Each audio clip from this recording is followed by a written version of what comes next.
কালি আমি সামান্তৰ প্ৰগতিৰ chapter number 5 exercise 5.1 complete কৰিছো। আজি আমালোকে পঢ়িম যে সামান্তৰ প্ৰগতিৰ এনতম পদ কেনেকৈ উলিয়ায়। সামান্তৰ প্ৰগতিৰ এনতম পদ কেনেকৈ উলিয়ায়। ইয়াত দেখা কি আছিল, এইটো কিতাপৰ 5.3 হয়। তাৰ পৰা পঢ়িব লাগিব যে এতিয়া আমালোকে পঢ়িম যে সামান্তৰ প্ৰগতিৰ এনতম পদ কেনেকৈ উলিয়ায়। তাত কেনেদৰে উলিয়ায় এইটো এতিয়া আমালোকে দেখিম। ধৰা আমালোকে কালি পঢ়িছিলো যে জেনাৰেল ফৰ্ম অফ, যে আমালোকে আগত পঢ়িছিলো যে এপিৰ জেনারেল ফর্ম। তা জেনারেল ফর্ম অফ এপি কি আছিল? জেনারেল ফর্ম অফ এপি আছিল কি, যে a প্লাস ডি,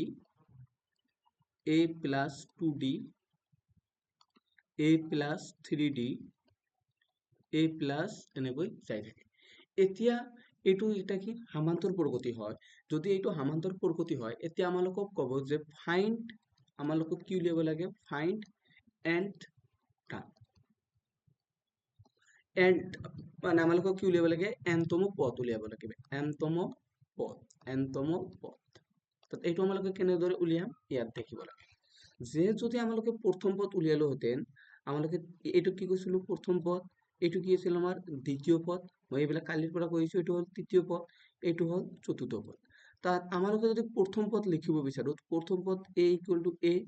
তাৰ পিছত যেতিয়া আমালোকে দ্বিতীয় পদ লিখিব বিচাৰিম, ধৰা ইয়াক a লিখিলো। যেতিয়া দ্বিতীয় পদ লিখিব বিচাৰিম, তাত a2, যেতিয়া a2 হয়, প্ৰথম পদটো কি আমালোকৰ a, আৰু দ্বিতীয় পদ কি আছে a প্লাস d, তৃতীয় পদ কি আছে a3, যিটোৰ মান কি দি আছে a প্লাস 3d। এতিয়া দেখা আমালোকে কি নিম, যে চতুৰ্থ পদ a4 টাৰ্ম ইকুয়াল টু কি লিখিব পাৰিম, a প্লাস, ইয়াত তৃতীয় পদত কি হ'ব 2d। দেখা তৃতীয় পদ কি আছিল a প্লাস 2d, আৰু চতুৰ্থ পদ কি হ'ব a প্লাস 3d। এতিয়া মই যদি কওঁ তোমালোকক 5 পঞ্চমতম পদ, ফিফথ টার্ম উলিয়াব লাগে, তেতিয়া কি হ'ব, যদি a1 হয় তেতিয়া a, ইয়াত আমালোকে কি লিখিব পাৰিম 0 প্লাস d, কাৰণ 0 ইনটু d মানে কি হ'ব 0d, 0 ইনটু d মানে কি হ'ব 0, তাৰ মানে কি a1 ইকুয়াল টু a থাকিল। আৰু a2 যেতিয়া লিখিলো তাত কি হ'ল a প্লাস d। তাত ইয়াৰ পৰা তোমালোকে বুজি পাইছা যে যেতিয়া আমালোকে d লিখো তেতিয়া a2 পৰা 1 বিয়োগ কৰিলে ইয়াত কি থাকিব 1 থাকিব। ঠিক তেতিয়া 1 a থাৰ্ড টাৰ্মটো উলিয়াম, এৰ থাৰ্ড টাৰ্মটো তেতিয়া হ'ব কি a প্লাস 2d, ইয়াত কি কৰিছে 3 ৰ পৰা 1 সাবট্ৰাক্ট কৰা হৈছে, তাত আহিছে কি 2d। তাত 4t ৰ পৰা যেতিয়া a কি চতুৰ্থতম পদটো উলিয়া হৈছে, তেতিয়া কি আহিছে a প্লাস 3d, কাৰণ ইয়াৰ পৰা n মাইনাস 1 কৰিছো। তাত ঠিক a5 যদি উলিয়াব বিচাৰো, তাত তেন্তে কি হ'ব a প্লাস, ইয়াৰ পৰা a কি হ'ব কমি যাব, তাত কি হ'ব 5 ৰ পৰা যেতিয়া আমালোকে 1 কমাই দিম তেতিয়া কি হ'ব 4d। বুজি পাইছা? তাত a6d যেতিয়া a6তম পদটো যেতিয়া উলিয়াম তেতিয়া কি হ'ব a plus 6 minus 1 into d। তাৰমানে এইটোক আমালোকে কি লিখিব পাৰিম a প্লাস 5d। এইবিলাকো সেম এনেকৈ দিয়া আছে। a4d কি লিখা আছিল a plus 5 minus 1 into d, তেতিয়া পাইছিলো কি a প্লাস 4d। বুজি পাইছা? ঠিক তেনেদৰে যদি এতিয়া আমালোকে এনতম পদ উলিয়াব বিচাৰো, এনতম পদ মানে কি a n, তাত যেতিয়া এনতম পদ উলিয়াম তেতিয়া কি হ'ব প্ৰথম পদ, ফাৰ্স্ট পদ, তাৰ পিছত যেতিয়া d n minus 1 into d, এইটো হ'ব কি আমালোকৰ এনতম পদ। বুজি পাইছা? তাত এনতম পদ আমালোকে যদি সামান্তৰ প্ৰগতিটোৰ প্ৰথম পদ a হয় আৰু দ্বিতীয় পদ a প্লাস d হয়, তৃতীয় পদ a প্লাস 2d হয়, তেন্তে এনতম পদটো কি পালো a plus n minus 1 into d। এইটো তোমালোকক মনত ৰাখিব লাগিব যে এনতম পদ, এটা সামান্তৰ প্ৰগতিৰ এনতম পদ আমালোকে কেনেকৈ উলিয়াও, a n ইকুয়াল টু কি a plus n minus 1 into d। এটা হল কি যে সামান্তর প্রগতির এনতম পদ, যে n term of n ap। বুঝি পেলা যে এইটো হল কি আমালোকৰ সামান্তৰ প্ৰগতিৰ এনতম পদ। বুঝি পেলা? তো এইটো আছিল কি সামান্তৰ প্ৰগতিৰ এনতম পদ। এতিয়া দেখে এক্সাম্পল নম্বৰ, এনতম পদ বুজি পাইছা যে আমালোকক প্ৰথম পদ দিয়া থাকিব আৰু d দিয়া থাকিব, তেন্তে আমালোকে an উলিয়াব পাৰিম। এই an এই nতম পদত এইটো কি a হল ইয়াত a হল কি ফার্স্ট টার্ম আৰু d কি আছিল আমালোকৰ কমন ডিফারেন্স তাত এতিয়া আমালোকক কি লাগে যে n কি nতম পদ n টার্ম অফ ap বুজি পাইছা এতিয়া আমালোকক কি কৈছে এক্সাম্পল নম্বৰ 3 দেখা যে find the 10th term of ap যে 2 7 আৰু 12 যেমন ধারা কৈছে যে এটা এপি দিয়া আছে মানে এরিথমেটিক প্রোগ্রেশন দেওয়া আছে হামান্তর প্রগতি দেওয়া আছে তার কিমান নম্বৰ টাৰ্মটো উলিয়াব লাগে 10 নম্বৰ টাৰ্মটো 10th term of AP find আমালোকক কি কৰিব লাগে উলিয়াব লাগে তাত আমালোকে যদি 3 নম্বৰটো দেখো ইয়াত এক্সাম্পলৰ 3 যেটো লিখা আছে ইয়াত কি দি আছে যে ধৰা কি দি আছে 2 7 আৰু 12 2 7 আৰু 12 এটো এটা এপি হয় যদি এপি হয় তেন্তে আমালোকক কি উলিয়াব কৰে যে 10th টাৰ্ম উলিয়াব কৰে 10th টাৰ্ম তাত আমালোকে কি কৰিম ইয়াত পৰা কি কৰিম given that সলিউশন লিখিম আৰু লিখিব পাৰিম কি দিয়া আছে ইয়াত দেখা এ কিমান দিয়া আছে এ মানে প্রথম পদ এ মানে কি আমালোকে জানো প্রথম পদ এ কিমান দিয়া আছে বা ফার্স্ট টার্ম কিমান দিয়া আছে 2 ফার্স্ট টার্ম কিমান হ'ব 2 এতিয়া আমালোকে কি জানো কমন ডিফারেন্স উলিয়াব তো জানো আমালোকে কমন ডিফারেন্স কি হ'ব কমন ডিফারেন্স বা যাক আমালোকে কি দিয়ে বুঝাও ডি বা সাধারণ অন্তর ইয়াত কি হ'ব যে a2 মাইনাস a1 তাত এতিয়া কি হ'ব a2 ৰ মান কিমান 7 মাইনাস 2 মানে আমালোকে কিমান ক'ব পাৰিম 5 তাত এতিয়া আমালোকক কি উলিয়াব গৈছে 10 টাৰ্ম তাত 10 নম্বৰ টার্মটো যেতিয়া উলিয়াম আমালোকক কি উলিয়াব গৈছে আমালোকে জানো কি nth টার্মস অফ ap কি হ'ব যে an equal to কি হ'ব an minus 1 into t ইয়াত আমালোকক কি উলিয়াব গৈছে 10 নম্বৰ টাৰ্মটো যেতিয়া আমালোকক 10 নম্বৰ টাৰ্মটো উলিয়াম n ৰ মান কিমান দিয়া আছে 10 তাত ইয়াত কি হ'ব a 10 equal to a 10 minus 1 into t বুজি পাইছা তাত ইয়াত কি হ'ব a 90 তাত এর মান কিমান দিয়া আছে এর মান দিয়া আছে 2 9 ডির মান কিমান দিয়া আছে আমালোকে 5 ডির মান কিমান দিয়া আছে 5 তাত কি হ'ব 2 plus 9 into 5 45 equal to কিমান হল 47 অতএব আমালোকে ক'ব পাৰিম যে 10 নম্বৰ টাৰ্মটো কি হ'ব 8 টাইম 10 টাৰ্মটো কি হ'ব 47 বুজি পাইছা এতিয়া এই ঠিক এনেদৰে আমালোকে কি কৰিব পাৰিম উলিয়াব পাৰিম আমালোকে প্ৰথমে জানিব লাগিব যে n টাৰ্মটো কেনেকৈ উলিয়ায় এটোৰ ফৰ্মুলা হল কি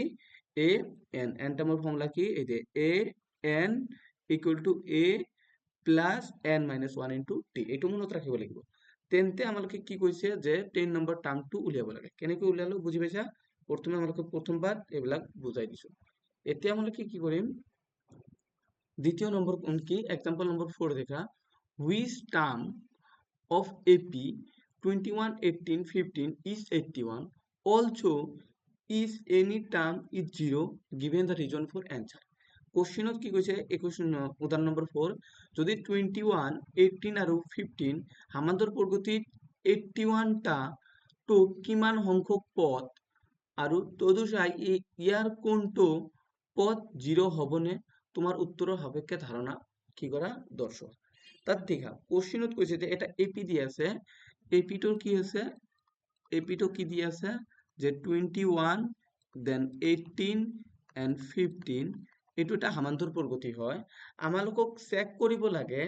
যে হামান্তৰ প্ৰগতিটোত 81 to 81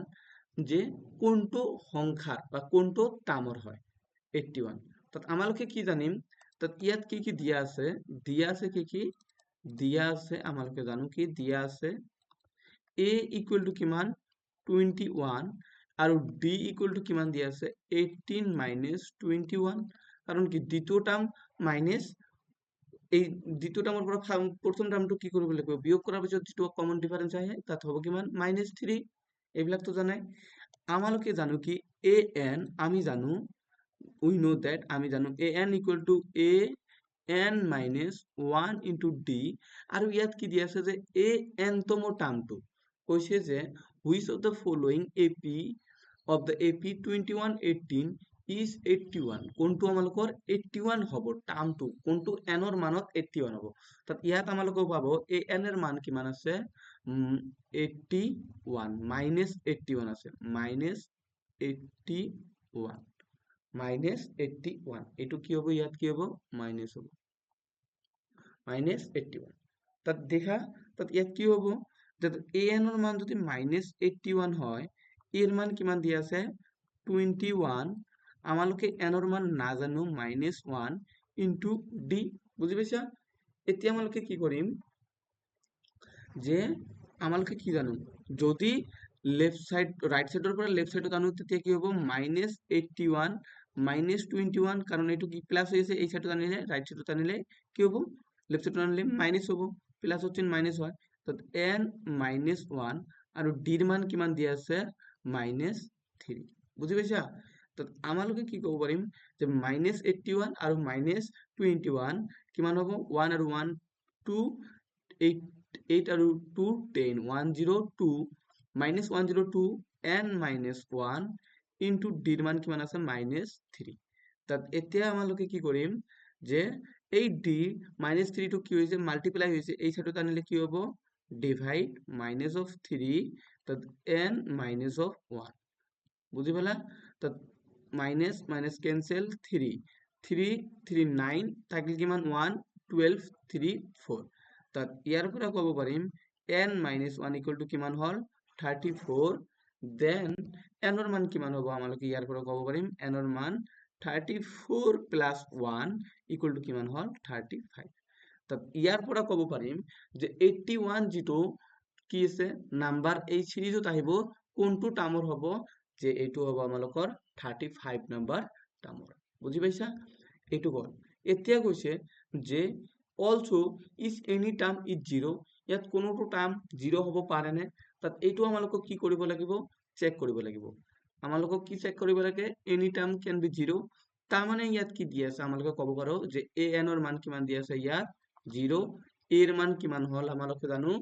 এর মান কিমান দিছে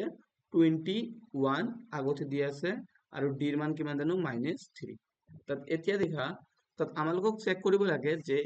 যে কোনো এটা টাৰ্মৰ মান 0 হ'ব পাৰে নে নাই তাত আমালোকে জানো কি an plus a n -1 into কি d তাত an ৰ মান যদি 0 হয় এৰ মান কিমান আছে 21 n -1 n ৰ মান নাজানো 1 d ৰ মান কিমান -3 এতিয়া দেখা কি হ'ব যে ইয়াত কি আছে 21 প্লাস আছে এতে কি হ'ব -21 ইকুয়াল টু n -1 ইনটু কি -3 তাত ইয়াত আমালোকে কি কৰিম -21 ইয়াত 3 টো কি হৈছে মাল্টিপ্লাই হৈছে এই সাইডত আনিলে কি হ'ব ডিভাইড n -1 কারণ আমালোকক কার ভ্যালু লাগে n ৰ ভ্যালু তো মাইনাস মাইনাস ক্যান্সেল 3 ইনটু 21 যদি আমালোকক কাটো কিমান হ'ব 7 তাত n ৰ মান কিমান হ'ব 7 প্লাস 1 কারণ এই n টু কি এই ইয়াত মাইনাস হয়েছে এই সাইডে তাহলে কি হবে প্লাস হবে তাত n ৰ মান কিমান হল 8 বুজি পাইছা n ৰ মান কিমান হল 8 তাত আমালোকে ক'ব পাৰো যে এই সিৰিজ যেটো আছে এই সিৰিজত 0 নম্বৰ টাৰ্মটো থাকিব এই টাৰ্মটো কয় নম্বৰ পদৰ হ'ব ওই টাৰ্মটো হ'ব আমালোকৰ 8 নম্বৰ পদৰ বুজি পাইছা গিভ ৰিজন ইউৰ এনসাৰ বুজি পালা এইটোৱে আমালোকৰ এনসাৰৰ ৰিজন হ'ব এতিয়া হ'ব কি কল ডিটারমাইন দ্য এপি এটা এপি উলিয়াব লাগে whose third term is 5 and 7 term is 9 বুজি ল যে আমালোকক এটা কি কৈছে এপি উলিয়াব লাগে আমালোকক কি উলিয়াব লাগে এপি উলিয়াব লাগে যেতিয়া কি কৈছে যে থাৰ্ড টাৰ্ম এই থাৰ্ড টাৰ্ম কিমান দিয়া আছে ইয়াত দিয়া আছে কি আমালোকক দিয়া আছে কি দিয়া আছে যে এ থাৰ্ড ইকুয়াল টু কি হ'ব এ প্লাস এ থাৰ্ডৰ ভ্যালু কিমান দিয়া আছে আমালোকৰ ইয়াত এ থাৰ্ডৰ ভ্যালু থাৰ্ড টাৰ্ম ইজ 5 কিমান দিয়া আছে 5 আৰু কি দিয়া আছে এন্ড 7 টাৰ্ম আৰু কি কৈছে যে তৃতীয় টাৰ্ম কিমান তা 5 আৰু সপ্তম পদ কিমান দি আছে মানে a7 পদটো কিমান দি আছে 9 তেন্তে আমালোকক কি উলিয়াব লাগে a ap2 উলিয়াব লাগে তাত আমালোকে জানো কি যে আমালোকে কি জানো যদি a থাৰ্ড যদি কি হয় 5 হয় আমালোকে a থাৰ্ডক কি লিখিব পাৰিম a + 2d তোমালোকে জানা নে নাই ইকুয়াল টু 5 জেনে ধৰা আমালোকে কি জানো যদি an ইকুয়াল টু কি হয় an - 1 into d তাত a যেতিয়া আমালোকে কি উলিয়াম থাৰ্ড উলিয়াম তাত কি হ'ব ইয়াত a থাৰ্ড 3 - 1 into d তাত এতিয়া কি হ'ব a + 2d বুজি পাইছা তাত এইটো a3 এর মান কি হল a + 2d = 5 এইটো হল নাম্বার 1 আৰু কি দি আছে a7 equal to কি 9 তাত এইটো কি হ'ব a + 6d = 9 ঠিক এনেদৰে ধৰা a7 কি হ'ব a ইয়াত n ৰ মান কি আছে 7 তাত 7 - 1 into d তাত ইয়াৰ পৰা কি কৰিম a + 6d বুজি পাইছা তাত ইয়াৰ পৰা আহিল কি a + 6d এইটো ধৰ ইকুৱেশ্যন 2 এতিয়া তোমালোকক কি কৰিব লাগে যেতিয়া আমালোকে হামান্তৰ প্ৰগতি উলিয়াম তেতিয়া হামান্তৰ প্ৰগতি এটা উলিয়াবৰ কাৰণে আমাক দুটা বস্তুৰ দৰকাৰ দুটা পদৰ দৰকাৰ এটা হল a আনটো হল d এটা হল a আনটো হল d তাত এই দুটা ইকুৱেশ্যন যে আছে এই দুটা ইকুৱেশ্যন সলভ কৰি আমালোকৰ কাৰ ভ্যালু উলিয়াব লাগে a আৰু d ৰ ভ্যালু কেনেকৈ উলিয়াবা ধৰা তোমালোকে এতিয়া 2 নম্বৰ ইকুৱেশ্যনৰ পৰা 1 নম্বৰটো যদি আমালোকে সাবট্ৰাক্ট কৰো কি হ'ব 2 নম্বৰ কি আছে a + 6d সাবট্ৰাক্ট কৰিব লাগে কি প্ৰথমটো a + 2d তেতিয়া কি হ'ব 9 -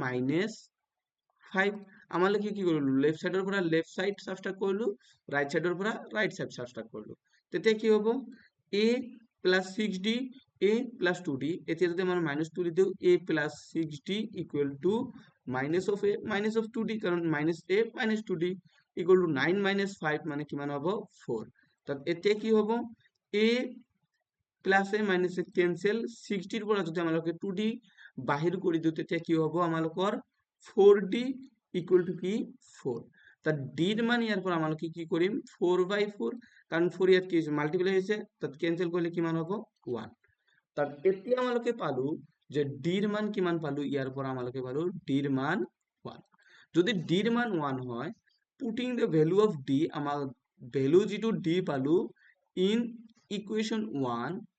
আমালোকে ইকুয়েশন 1 ত পৰাও আমালোকে এৰ মান যদি d ৰ মান বহাও এৰ মান পাম যদি 2 তো বহাও তাও পাম তোমালোকৰ ইচ্ছা যত বহাব বিচাৰা তাকে তাত বহাই আনিব পাৰিবা তো ইকুয়েশন 1 ত কি দি আছিল যে a + 2d = কিমান 5 a + 2d = কিমান 5 তাত a + 2d = যদি 5 হয় তাত a ৰ মান আমালোকে না জানো 2 d ৰ মান কিমান জানো 1 = কিমান 5 তো ইয়াৰ পৰা কি হ'ব a + 2 = কি হল 5 বুজি পাইছা তাত ইয়াৰ পৰা কি আহিব a = 5 - 2 = কিমান হল 3 তাত a ৰ মান কি পালো 3 পালো আৰু d ৰ মান কি পালো 1 পালো দেন আমালোকে ap উলিয়াব পাৰিম নে নাই ap উলিয়াব পাৰিম এতিয়া আমালোকে জানো কি ap ৰ জেনাৰেল ফৰ্ম কি ap ৰ আৰ্হি হল a + d a + 2d a + 3d a + 4d এনেদৰে যাই থাকিব তাত a ৰ মান কিমান দিয়া আছে আমালোকে জানো 3 3 d ৰ মান কিমান জানো 1 তাৰ পিছতটো কি হ'ব 3 2 into 1 তাৰ পিছতটো কি হ'ব 3 3 into 1 তাৰ পিছতটো কি হ'ব 3 4 into 1 এনেদৰে যাই থাকিব তাত ইয়াৰ মান কি হ'ল 3 4 আৰু কি 3 + 2 কিমান হ'ব 5 3 + 3 কিমান হ'ব 6 3 + 4 মানে কিমান হ'ব 7 এনেদৰে যাই থাকিব এইটো হল আমালোকৰ যে যেটো সিরিজ উলিয়াব গৈছে এপি উলিয়াব গৈছে এইটো এপি বুজি পাইছা থ্যাঙ্কস আজি ভিডিও দেখাৰ কাৰণে থ্যাঙ্কস ধন্যবাদ আজি ইয়াতে সামৰিম